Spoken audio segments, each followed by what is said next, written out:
Bismillahirrahmanirrahim. Assalamualaikum warahmatullahi wabarakatuh. Alhamdulillahirabbil alamin wa bihi nasta'inu ala umuri dunya waddin wassalatu wassalamu ala asyrafil mursalin wa ala alihi wa sahbihi ajma'in, amma ba'd. Raditu billahi rabba wa bil islami dina wa bi Muhammadin nabiyya wa rasula. Allahumma rabbana zidna ilma warzuqna fahma. Allahumma arinal haqqa haqqan warzuqna ittiba'ah wa arinal batila batilan warzuqna ijtinabah waj'alna mimman yastami'una alqawla fayattabi'una ahsanah wa adkhilna bi rahmatika fi ibadikas shalihin. Alhamdulillah, Bapak Ibu, rekan-rekan sekalian, jamaah salat maghrib yang dirahmati Allah, bersyukur kita kepada Allah di malam hari ini. Allah Subhanahu wa taala masih memudahkan kita untuk duduk di majelis ilmu ini yang insya Allah menjadi wasilah kita untuk terus berupaya memperbaiki kualitas ketaatan kepada Allah Subhanahu wa taala, dan semoga duduknya kita di sini dihitung ibadah oleh Allah Subhanahu wa taala dan menjadi pemberat timbangan kelak di akhirat. Salawat dan salam kita hadiahkan kepada baginda Rasul sallallahu alaihi wasallam sebagai suri tauladan kita, qudwatun hasanah kita. Kita mohon kepada Allah, semoga Allah izinkan kita untuk terus berupaya menyempurnakan sunnah-sunnah baginda Rasul dalam kehidupan kita hingga Allah izinkan kita meninggal dalam keadaan husnul khatimah. Mengawali kajian kita pada malam hari ini, sama-sama kita membaca Al-Basmalah. Bismillahirrahmanirrahim. Bapak Ibu yang dirahmati Allah SWT, rekan-rekan sekalian, terakhir kita membahas tentang hukum al-ila. Nah, setelah kita bahas tentang hukum al-ila kemarin, dan alhamdulillah banyak pertanyaan, harapan besarnya mulai sejak pekan lalu tidak ada lagi suami-suami yang baik secara bercanda ataupun serius ya memberikan ancaman ataupun kata-kata yang tidak baik terhadap istrinya. Ingat, bahasa itu sangat menentukan. Jangan sampai ada di antara kita baik secara isyarat ataupun secara nyata zahir menyampaikan kalimat ila kepada istrinya atau pasangannya. Bapak Ibu yang dirahmati Allah SWT, selanjutnya kita akan membahas tentang hak-hak suami yang wajib dipenuhi oleh istri. Hak-hak suami yang wajib ditunaikan istri antara lain, kita lihat di slide yang pertama, adalah taat kepada suami dalam segala hal yang bukan maksiat. Ya, taat kepada suami dalam segala hal yang bukan maksiat. Termasuk diantaranya menjaga kehormatan suami dan hartanya, menghindari sikap yang menyesakkan dada suami. Diantaranya suami pulang dari kantor, istrinya mukanya masam atau penampilannya nggak layak untuk menerima suami.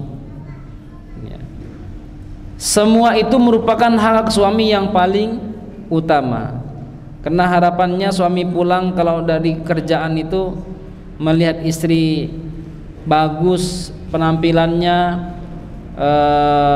bercerah wajahnya. Nggak jarang hanya dengan itu membuat rasa letih suami hilang seketika.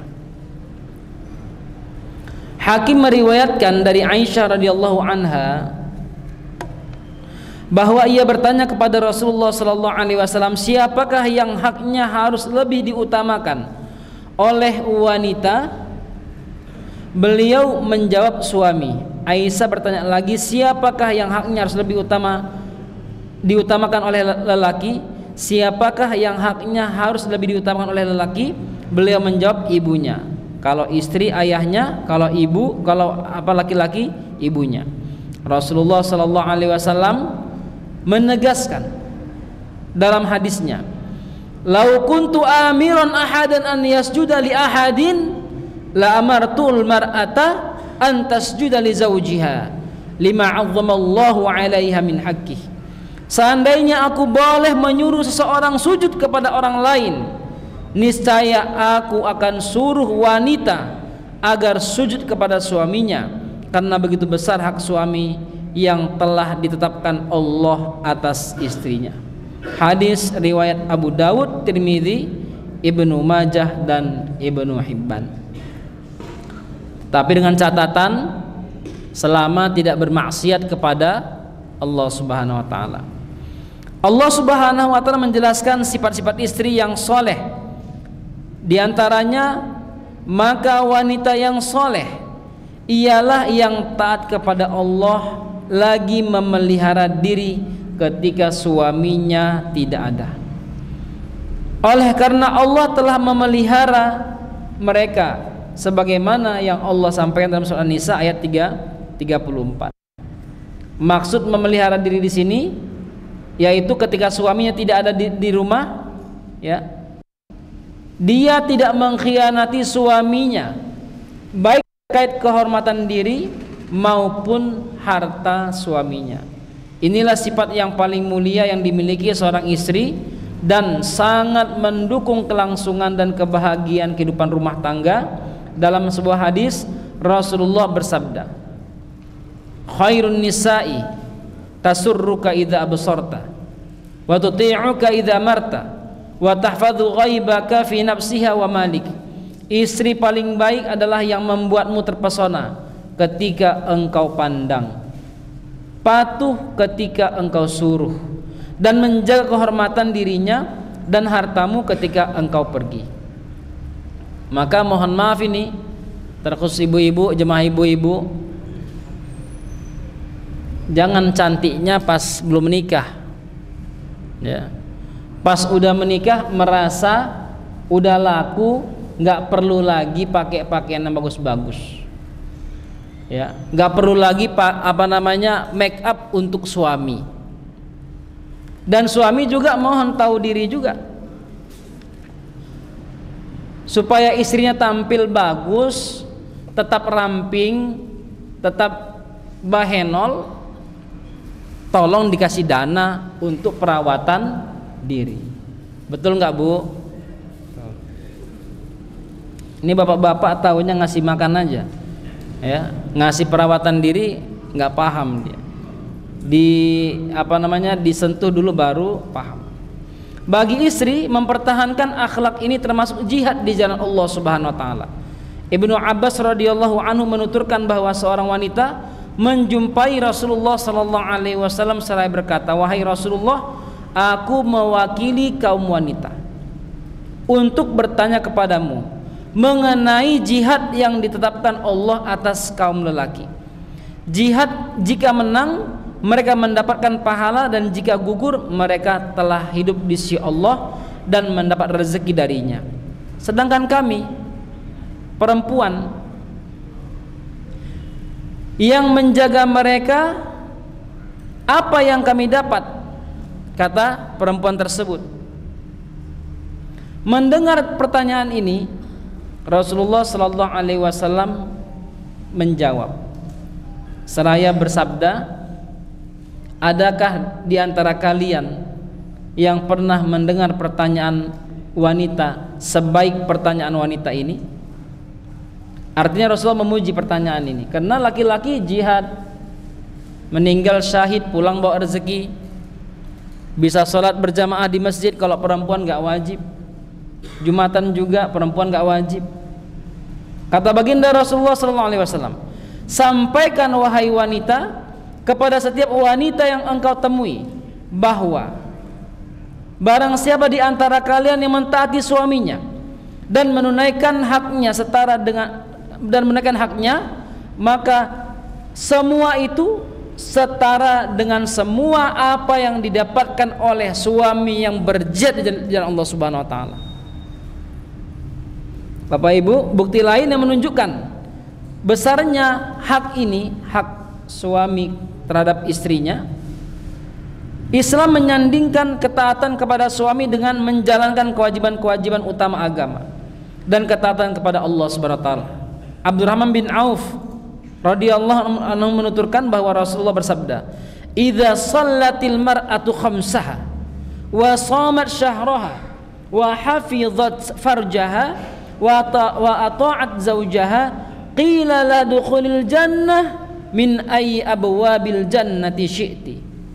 Jika seorang wanita mengerjakan salat 5 waktu, puasa di bulan Ramadan, menjaga kemaluan dan taat kepada suaminya, maka dikatakan kepadanya, masuk surga dari pintu yang mana saja engkau suka. Hadis riwayat Ahmad dan Tabrani. Bapak Ibu, mohon ribuan maaf. Suatu ketika saya pernah mengisi tentang hal ini di kalangan ibu-ibu sosialita. Lalu setelah pulang sekitar ba'da zuhur, saya nggak ingat waktu tepatnya, atau setelah hari itu saya dihubungin oleh seorang wanita yang mungkin seumuran saya juga atau lebih dari saya. Lalu perempuan ini bertanya sesuatu yang mengingatkan saya kepada kisah seorang sahabat perempuan Rasulullah yang pernah berzina. Dan saya dikejutkan dengan pertanyaan ini. Dia bilang, Ustadz, apa hukumnya perempuan yang berzina padahal dia sudah punya suami? Terkejut ini. Baru saya bilang, ya itu haram dilakukan. Saya bilang, kalau tanya hukumnya, ya haram hukumnya. Dan hal tersebut dilaknat Allah Subhanahu Wa Taala. Baru disampaikan, orang itu adalah saya. Saya terkejut sekali ini, Pak. Terkejut. Innalillahi wa inna ilaihi raji'un, saya bilang gitu. Saya bilang, bagaimana kok bisa melakukan itu? Nah, ini untuk teman-teman yang sering reuni ya. Yang teman-teman sering reuni, Bapak Ibu yang sering reuni, hati-hati. Kata beliau, kejadiannya pas reuni, Ustaz. Ya. Kalau bahasa orang-orang yang mabuk cinta itu begini, cinta lama bersemi kembali. Ya. Saya dibilang itu, terkejut sekali. Akhirnya karena agendanya di hotel, terjadi di hotel, Pak. Baru saya bilang terakhir sama beliau, pas dia nanya ini, perempuan ini nanya, Ustadz, dalam keadaan hina seperti ini, saya mau bertanya beberapa hal. Saya silakan. Yang pertama, dosa saya diampuni enggak? Yang kedua, apakah perbuatan ini harus saya beritahukan kepada suami saya atau seperti apa? Ini pertanyaannya, Pak. Saya mengambil jalan paling berat dan memikirkan kaidah prioritas. Saya bilang yang pertama, bahwa tidak ada dosa yang dilakukan oleh seorang hamba kecuali Allah ampunkan jika dia bertaubat taubatan nasuha, kecuali syirik. Yang kedua, haram bagi anti, saya bilang, haram bagi anti menceritakan perbuatan ini kepada suami anti. Kenapa saya bilang haram? Pertama, karena Allah menutupi aib anti. Yang kedua, haram membuka aib yang sudah Allah tutup. Jangan dibuka. Biar anti yang tahu, Allah yang tahu, terakhir hanya saya yang tahu. Setelah ini anti jangan cerita lagi sama orang lain. Gak boleh lagi. Sudah cukup, saya bilang gitu. Baru beliau bilang, iya Ustaz, hanya kepada Ustaz saya ceritakan. Alhamdulillah, saya bilang.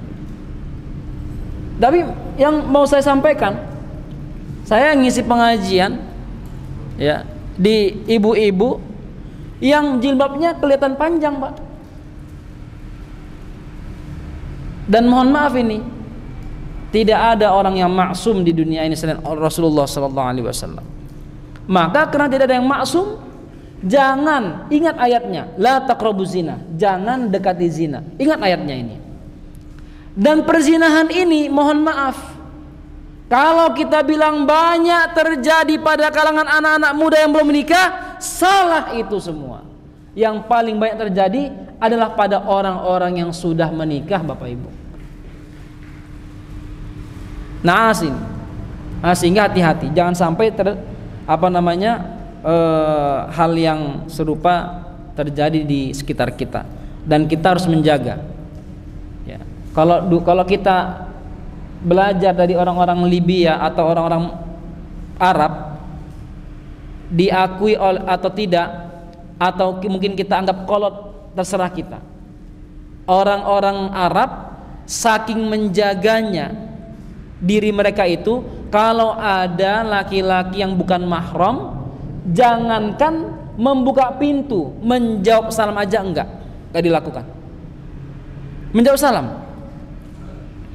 khawatir suara perempuan yang terdengar dari balik pintu ini mengundang sesuatu dari hati orang yang memberi salam. Sampai sebegitunya, dan ini terjadi di Maroko.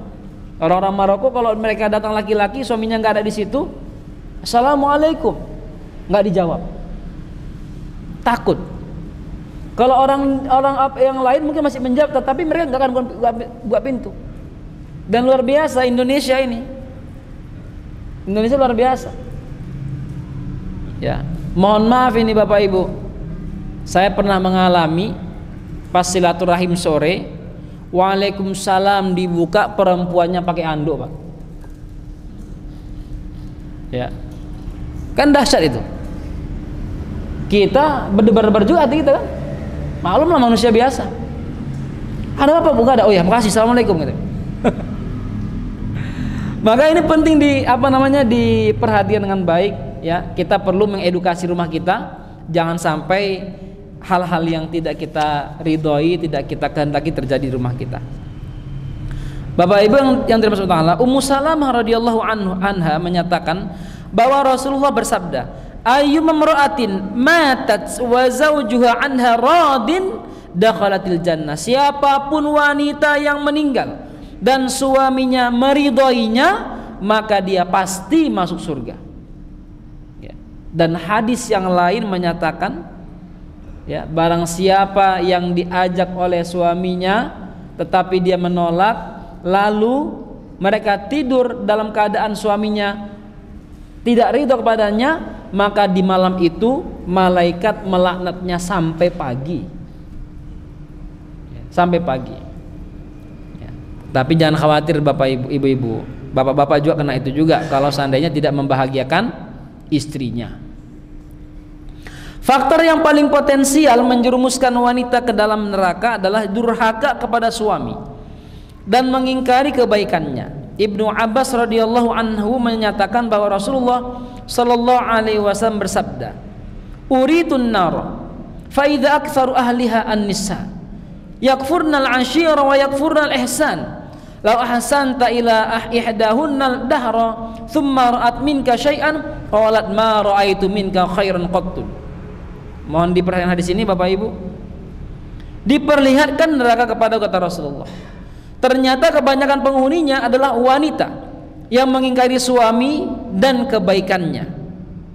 Jika engkau berbuat baik kepada seorang di antara mereka sepanjang waktu, lalu melihat padamu sesuatu yang tidak menyenangkan, ia berkata, aku tidak pernah melihat sedikit pun kebaikan padamu. Hadis riwayat Bukhari. Hadis ini menceritakan wanita yang tidak baik. Ini intinya. Wanita yang tidak baik, maka kita sudah bahas dari awal cara memilih wanita yang baik ya, untuk anak muda, bukan untuk bapak-bapak. Ya, untuk anak muda. Ya. Agar apa? Ketika kita menikah dengan wanita yang tidak baik, wanita yang baik, sebagaimana pernah diceritakan dalam sejarah, dalam Sirah Nabawi, bahwa Nabi Ismail menikah dengan istri pertama, lalu datang Nabi Ibrahim. Ketika Nabi Ibrahim datang, Nabi Ismail lagi pergi. Pas datang ditanya, ada Ismail lagi pergi. Lalu Nabi bertanya sama istrinya ini, bagaimana menurutmu Ismail? Apa kata istrinya? Laki-laki miskin. Saya sering lapar dibuatnya. Gak ada baiknya dia itu. Kerjanya ibadah terus. Oh begitu. Ya. Ya udah. Apa kata Nabi Ibrahim? Nanti kalau Ismail pulang, ini dia nggak tahu, yang nanya ini ayahnya Ismail, nggak tahu. Nanti kalau Ismail pulang, bilang suruh ganti daun pintunya. Iya kata, memang daun pintunya ini juga udah rusak ini, perlu diganti. Pulang Nabi Ibrahim, datang Nabi Ismail. Dibilangnya, "Mas, tadi datang laki-laki tua rentah." Ini memang perempuan nggak bagus. Laki-laki tua rentah. Udah datang nggak bawa apa-apa lagi. Lah nanyain kamu. Lah kamu nggak nanya siapa dia? Enggak. Cuman dia pesan sama saya, kalau nanti pulang bilang sama suamimu supaya ganti pintu rumahnya, ganti daun pintu rumahnya. Begitu dibilang, iya. Oh ya. Diceraikan, Pak. Istrinya diceraikan. Ternyata daun pintu rumah itu simbol istri, Pak. Simbol istri, ganti pintu rumahmu artinya ganti istrimu. Kenapa? Nggak ada baiknya. Lalu Nabi Ismail mentalak istrinya, menikah dengan istri yang kedua. Oke? Datang Nabi Ibrahim. Di hari yang sama Nabi Ismail pergi juga.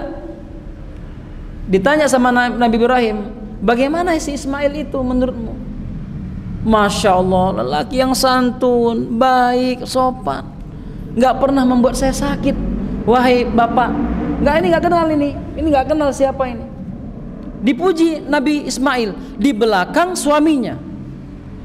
Lalu setelah sudah lama, Nabi Ibrahim bilang begini, nanti kalau dia pulang, bilang sama Ismail agar dia kuatkan daun pintu rumahnya, dijaga dengan baik. Baik, dia nggak paham juga ini pintu rumah ini apa. Pas dia sampaikan, tadi ada orang tua yang santun datang, bagus bahasanya, mencari abang tadi tapi nggak ada. Saya mau suruh masuk nggak mau juga. Apa pesan dia? Pesan orang tua tadi supaya abang diperintahkan pintunya dikuatkan, daun pintu dikuatkan.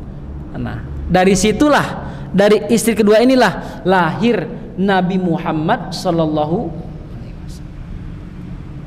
Bapak Ibu yang dirahmati Allah Subhanahu wa taala. Nah, mustahil bagi wanita yang soleha menceritakan aib suaminya, mustahil. Seberat apapun, kalau terpaksa orang yang pertama kali diajak ngomong oleh perempuan ini pasti mertua perempuan. Kenapa? Bagi wanita itu memperbaiki suaminya lebih utama daripada cerai. Itu dia lakukan. Tapi kalau perempuannya buruk, aib suami ini sekecil apapun bisa nyebar. Mohon maaf ini, dibilanglah suami tukang kentut, ya, tidur ngorok, aib suami perlu ditutup. Tetapi bagi orang yang tidak baik, maka dia ceritakan aib tersebut kepada orang. Abu Hurairah radhiyallahu anhu menuturkan bahwa Rasulullah sallallahu alaihi wasallam bersabda, "Idza da'a ar-rajulu imra'atahu ila firashihi fa'abat an taji'a fabata ghadbana 'alaiha la'anathal malaika hatta tusbih." Jika suami mengajak istrinya ke peraduan tapi dia menolak, lalu sepanjang malam itu sang suami marah, maka malaikat melaknat istrinya itu sampai pagi. Hadis riwayat Ahmad, Bukhari dan Muslim. Tapi mohon maaf Bapak-bapak, mohon jangan dijadikan hadis ini senjata untuk apa? Untuk mengancam perempuan. Awas, jangan sampai. Kenapa? Karena lebih untung kita tetap ridho, tetap sabar daripada kita marah dan istri kita qadarullah ternyata meninggal di malam itu dalam keadaan dia dilaknat oleh malaikat. Hati-hati dan jangan sampai pernah marah dengan istri. Kalau marah ya jangan lama-lama lah. Ya. Ngobrol dengan baik, komunikasi dengan baik itu jalan yang paling utama. Hak taat kepada suami ini terbatas pada hal yang baik. Karena pada dasarnya tidak boleh menaati makhluk dalam hal yang mengandung unsur maksiat kepada Allah Subhanahu wa taala. Seandainya suami menyuruh bermaksiat, maka istrinya wajib melanggar perintahnya Di antara bentuk ketaatan istri kepada suami adalah istri tidak puasa sunnah kecuali seizin suami, tidak mengerjakan haji sunnah kecuali seizinnya, dan tidak keluar rumah kecuali seizinnya. Artinya kalau seandainya hal tersebut adalah perkara yang wajib, haji wajib sekali, umrah wajib yang sekali, lalu puasa yang wajib, maka kalau suaminya tetap tidak mengizinkan, katakan mohon maaf bang, saya akan berangkat tetap. Kenapa? Karena saya sudah merasa ini panggilan Allah Subhanahu wa taala. Abu Dawud At-Tayalisi meriwayatkan dari Abdullah bin Umar bahwa ketika ditanya tentang hak suami yang harus ditunaikan oleh istri, Rasulullah menjawab, tidak menolak ajakannya untuk berhubungan badan walaupun harus di atas kayu sempit, tidak memberi apapun dari barang yang ada di rumah kecuali seizinnya. Jika istri melakukannya, maka suaminya berpahala, sedang dia sendiri berdosa. Tidak berpuasa sunnah kecuali seizinnya. Jika istri tetap berpuasa, maka dia berdosa dan tidak mendapat pahala, dan tidak keluar rumah kecuali seizinnya. Jika melakukannya, maka para malaikat melaknatnya, yakni malaikat murka dan malaikat kasih sayang. Malaikat murka, begitu juga malaikat tidak akan memberikan kasih sayangnya kepadanya sampai dia bertobat, sekalipun suaminya orang yang zalim. Ya, sekalipun suaminya orang yang zalim, selama yang diperintahkan hal-hal ini, walau suaminya pemabok, walau suaminya penipu, walau suaminya orang yang tidak baik, maka si istri kewajibannya tetap menjalankan perintah suaminya. Bapak Ibu yang dirahmati Allah Subhanahu wa taala, yang kedua, kita lihat slide yang keempat. Tidak menerima tamu yang tidak disukai oleh suami. Istri juga tidak boleh menerima tamu yang tidak disukai suami di rumahnya kecuali seizinnya. Amr bin Al-Ahwas Al-Jushami radhiyallahu anhu mendengar khutbah Rasulullah sallallahu alaihi wasallam pada masa haji wada.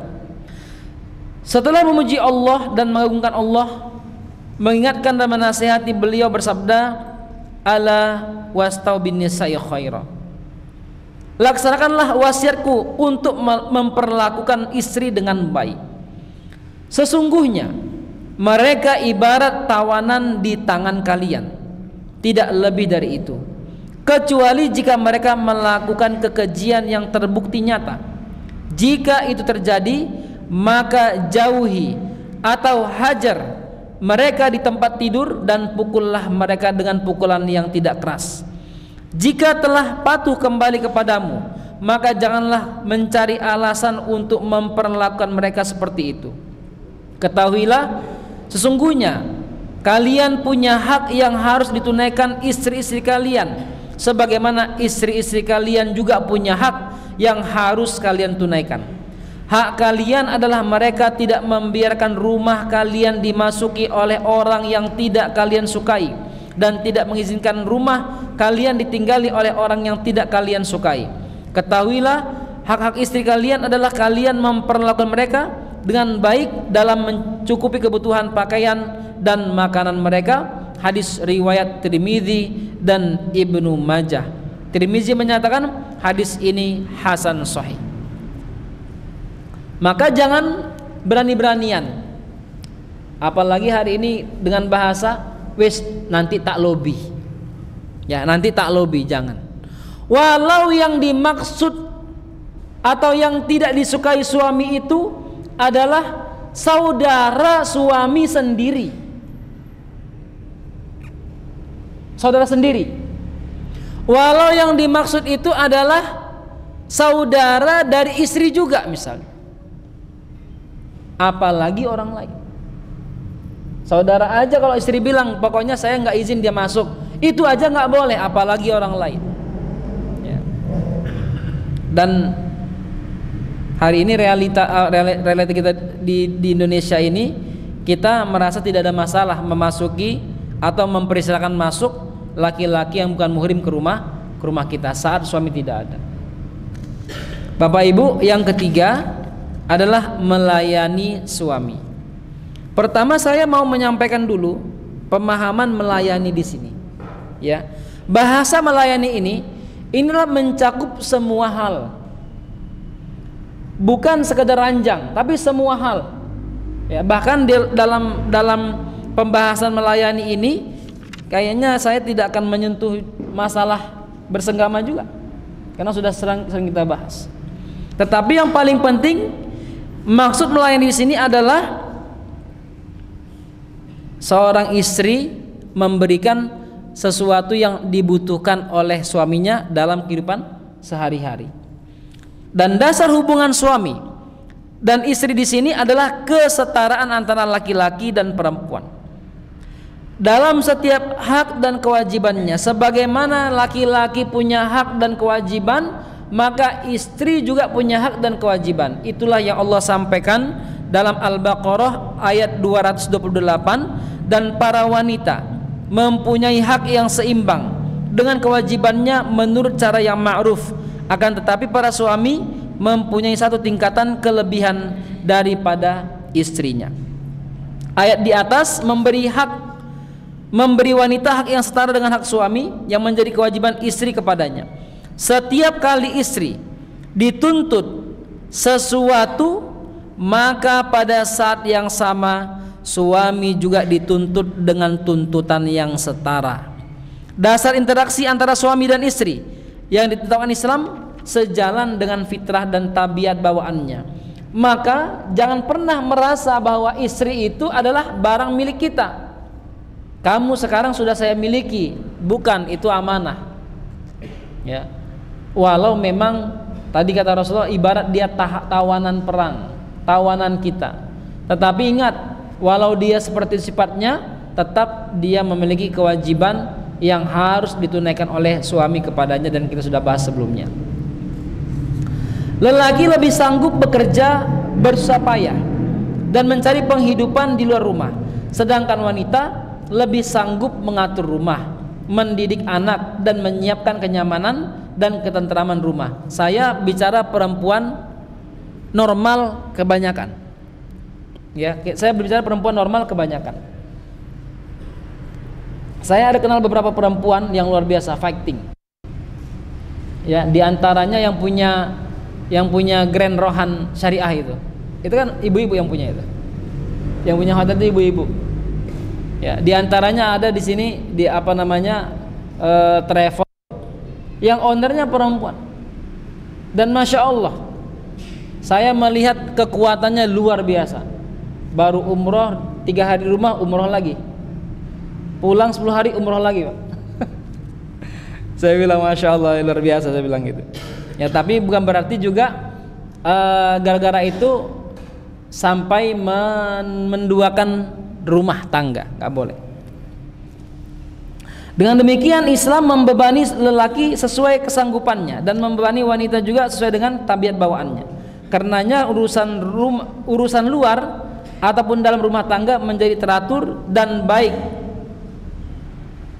ketika suami maupun istri tidak menemukan faktor yang dapat menjauhkan mereka dari rumah. Rasulullah SAW sendiri menetapkan tugas rumah tangga Ali radhiyallahu anhu dan Fatimah. Putrinya itu diberi tugas mengurus rumah, sedangkan Ali radhiyallahu anhu diberi tugas bekerja dan mencari penghidupan.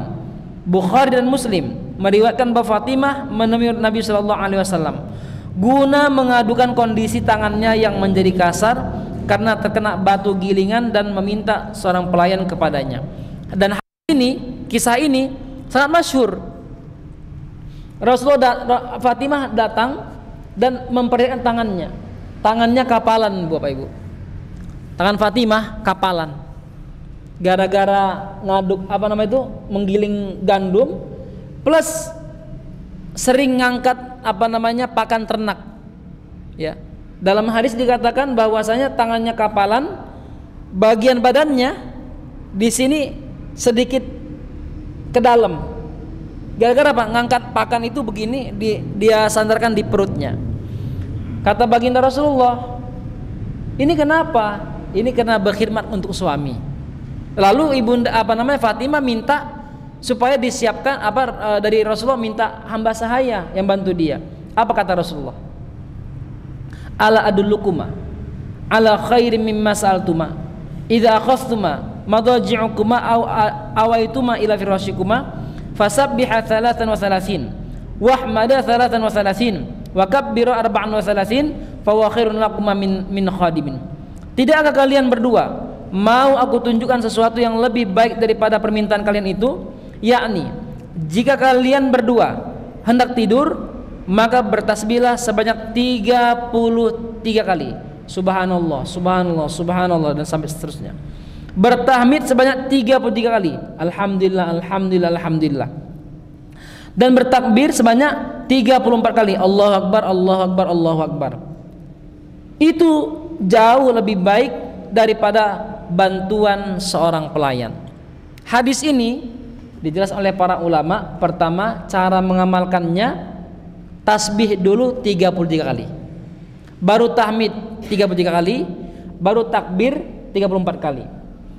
Nah, yang kedua, kenapa Rasulullah SAW sampaikan bahwa itu lebih baik daripada seorang pelayan? Ketika seseorang mengamalkan itu, secapek apapun tubuhnya akan Allah angkat dari badannya, sehingga ketika dia bangun seakan-akan dia tidak pernah bekerja berat. Bapak Ibu nanti kalau tidak percaya silahkan diamalkan, dan kami sudah sering mengamalkan ini. Ketika capek banget baca 3 qul, baca tasbih, bangun seakan-akan bangun dan merasa tidak memiliki beban apapun, badan sangat ringan sekali. Dan ini lebih hebat daripada jamu penyegar tubuh, ya Pak ya? Lebih hebat daripada jamu penyegar tubuh. Asma binti Abu Bakar menuturkan, aku melayani Zubair dalam seluruh keperluan rumahnya. Dia juga punya seekor kuda, maka aku menuntun, menyediakan rumput dan mengurusnya. Asma memberi makan dan minum kuda tersebut, menyiapkan ember, membuat adonan, dan membawa biji-bijian di atas kepalanya dari ladang yang berjarak sepertiga fasakh dari rumahnya. Kita dengar dulu azan.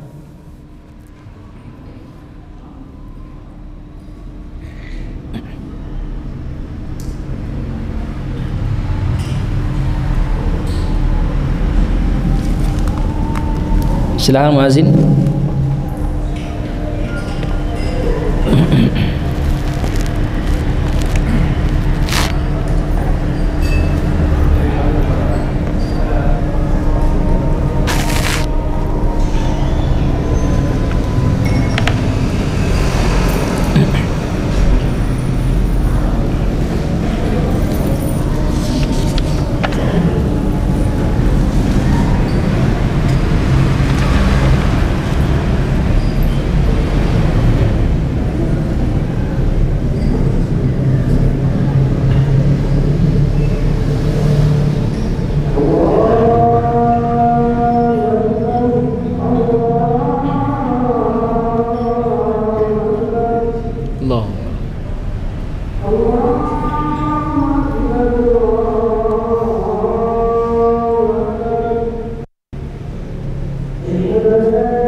Rasulullah sallallahu alaihi wasallam marbati ta'atamati wasallallahu.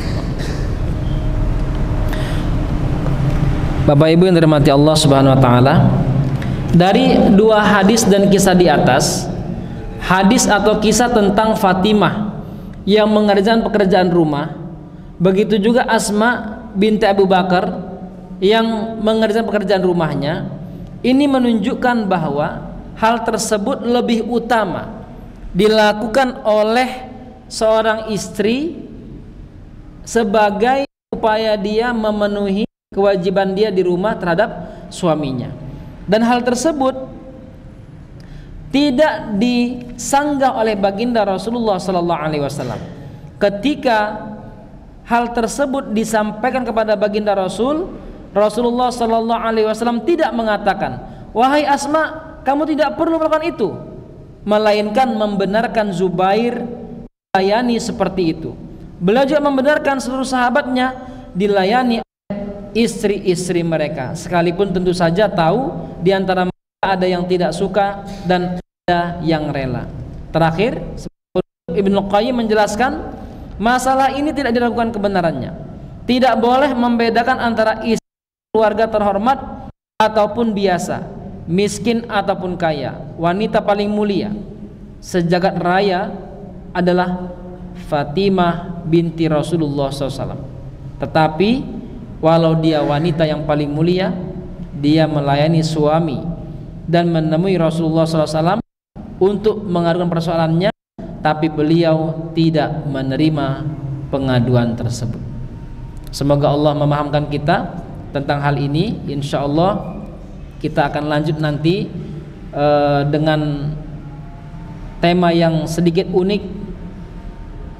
Di antaranya boleh berdusta antara suami dan istri. Ya, boleh berdusta antara suami dan istri. Bagaimana pembahasannya? Kita lanjut pekan depan insya Allah. Begitu Bapak Ibu, semoga bermanfaat. Mari kita akhiri dengan bacaan alhamdulillah dan doa kepada majelis. Alhamdulillahirrahmanirrahim. Subhanakallahumma hamdika asyhadu an la ilaha illa anta astaghfiruka wa atubu ilaik. Wassalamualaikum warahmatullahi wabarakatuh.